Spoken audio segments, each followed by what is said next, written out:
ఎట్లుంది చావా? మేము తాగలే కాలుతుంది. తాగు మమ్మీ నువ్వు. తాగుతావా అమ్ములు?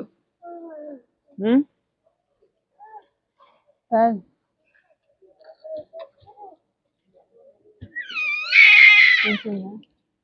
గట్టినే ఉంది ఉప్పు ఉప్పు గంజి లెక్క. ఎప్పుడు తాగాలి నేను కూడా. ఈరోజు మా ఇంట్లో చాయ్కి బదులు ఎప్పుడన్నా ఒకసారి అమ్మ చేసుకుంటా కానీ ఎక్కువ తాగం. ఇంట్లో ఇట్లా ఎవరికైనా హెల్త్ బాగాలేనప్పుడు చేసుకుంటాం. చాయ్ అయితే లేదు ఈ రోజు. ఎట్టుంది మమ్మీ నీకు? మంచిగా అమ్ములు ఇష్టంగా తాగుతుంది. గంజి లెక్కనే ఉన్నట్టు. మంచిగా ఓకేనా ఫ్రెండ్స్, మీరు చాయ్ తాగిరా లేదా కామెంట్ అయితే చేయండి. బాయ్ మరి.